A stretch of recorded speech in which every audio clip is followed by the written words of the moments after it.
Ngayon no, mga bossing, meron naman daw. Ano? Yung libro. Yung libro na yon? Isang Kaibigan. Naalala niyo ho yun, mga kababayan? Nagbalik tanaw ho ako, mga bossing.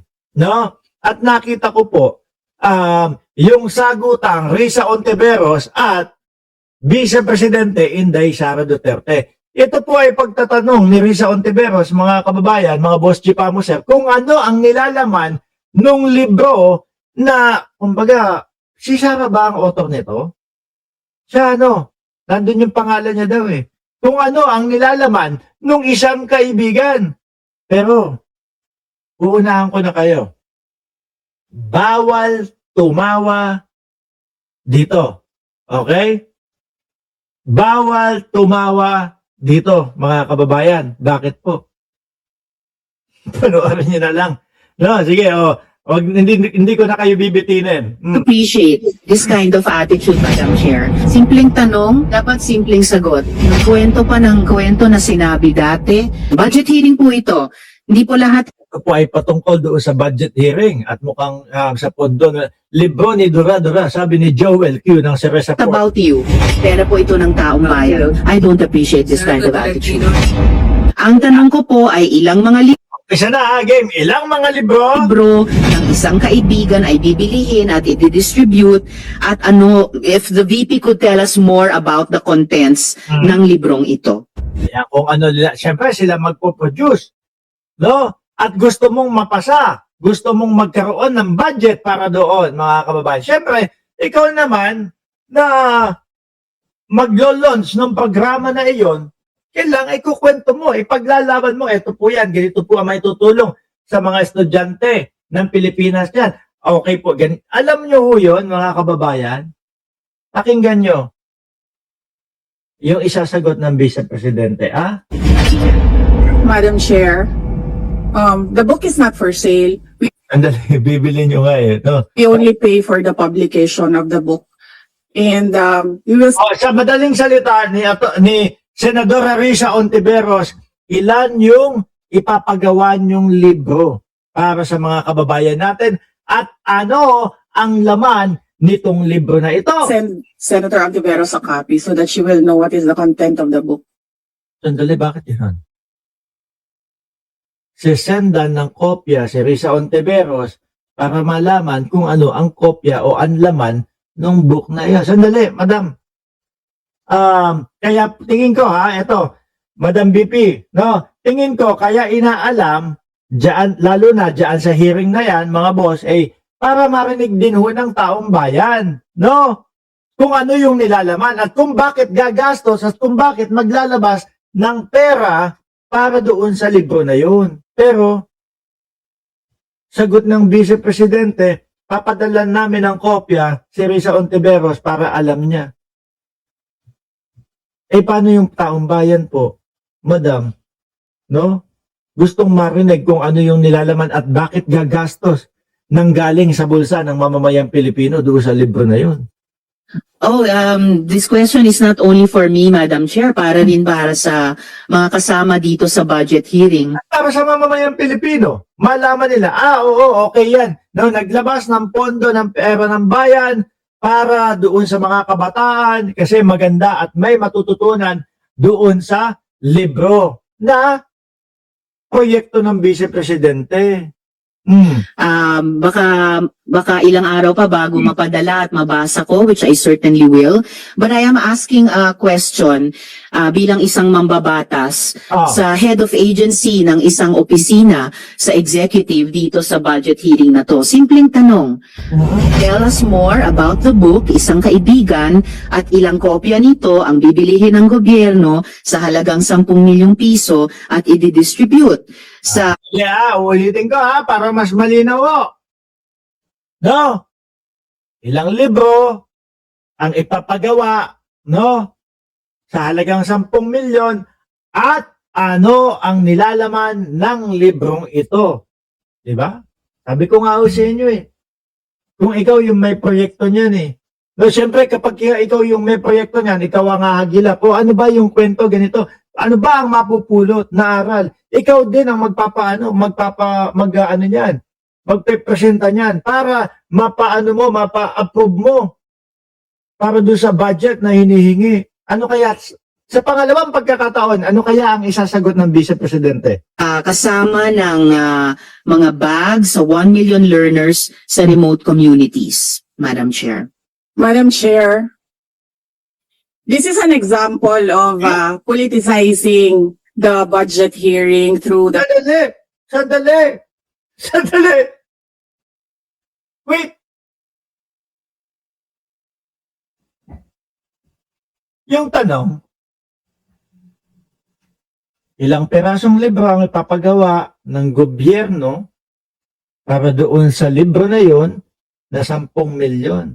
At ano ang nakapaloob doon sa libro na yon? Kumbaga parang worth it ba yung 10 milyong piso ng taong bayan diyan sa libro na yan? Opo, worth it po to kasi madaming matututunan ang paggalang at yung tamang mga manners dito sa librong ito. At magagamit din po nila ito habang sila ay nag-aaral sa eskwelahan. Kasi ganito, ganyan. Matututong bumasa yung mga estudyanteng nag-uumpisa pa lang. Yun na tayong dapat at posibleng sagot dun, Madam VP. Pero ang sagot ng Vice Presidente, example daw po yun, pagtatanong na yun, na pinupolitika. Yung budget ng Vice Presidente. Tell us more about the book, Isang Kaibigan, at ilang kopya nito ang bibilihin ng gobyerno sa halagang 10 milyong piso at i-distribute sa kasama ng mga bags sa 1 million learners sa remote communities. May mga bags pa. Kung ako may programa niyan, parang andali namang i-explain. Tanong, anong klaseng libro? Mabuti o masama ang content pagkatapos ibenta ng mahal? Madam Chair. Madam Chair, this is an example of politicizing the budget hearing through the questions of a Senate. Napapailing na lang si Senadora Risa Ontiveros, Ano ba?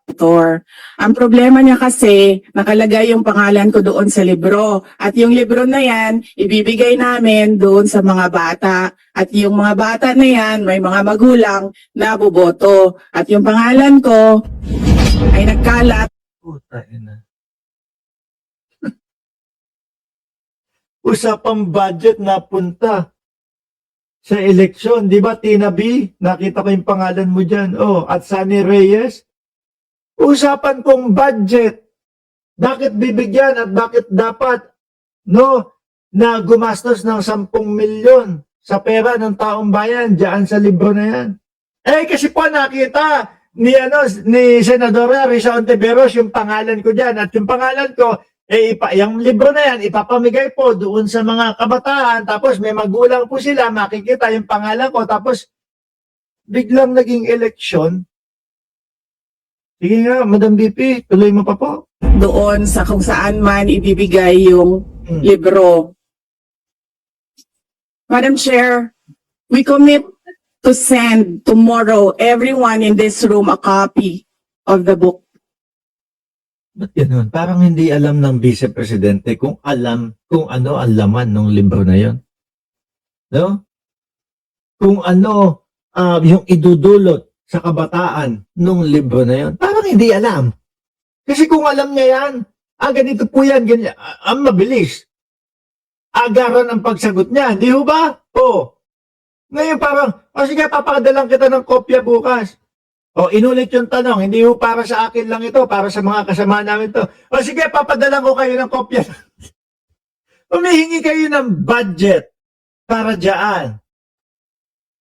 Pero parang hindi nyo alam kung ano ang nilalaman ng libro na yun. Di po ba? Madam Chair, hindi ko maintindihan yung ugali ng ating resource person. It is a simple question. Paulit-ulit na this is politicizing. Aha. Ang VP ang Biruin mo, sa mga simpleng libro lang din palang ganyan. Pamumulitika at pinupolitika na din ang tawag nila dyan. nagbanggit ng salitang boboto. Wala akong sinabing boboto. I'm simply asking, hindi ko ma-imagine we're making so much trouble, so much fuss about a 10 million peso item. Kaya tinatanong ko lang simpleng, what is the book about? At ilang kopya ang bibilihin ng gobyerno sa halagang 10 milyong piso at i-distribute? I don't appreciate this kind of attitude, Madam Chair. Oo naman, no? Kumbaga, para ano na namin, para mabigyan namin ng pondo, 10 milyon, ipaintindi nyo lang sa amin. Pero parang yung Vice Presidente, hindi naiintindihan di siguro yung mismong libro na yan.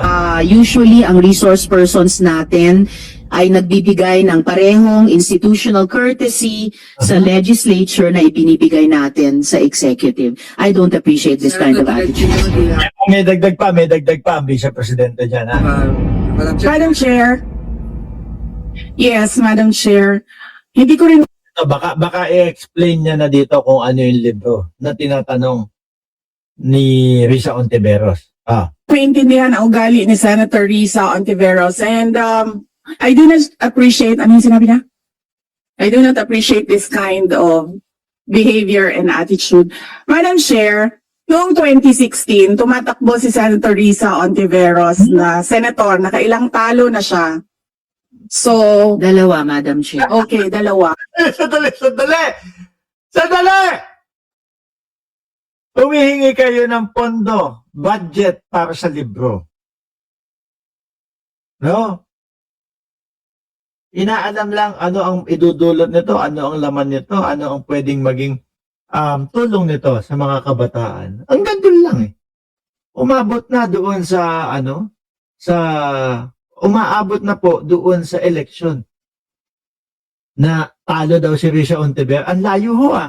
Ngayon, imagine niyo mga kababayan, kunyari ang ating Vice Presidente na po, no?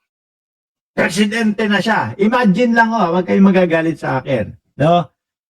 Presidente na ho siya. Ngayon, nakikipag-usap, mga bossing, no? Merong mga investors na gustong mag-invest sa Pilipinas, ganito, ganyan.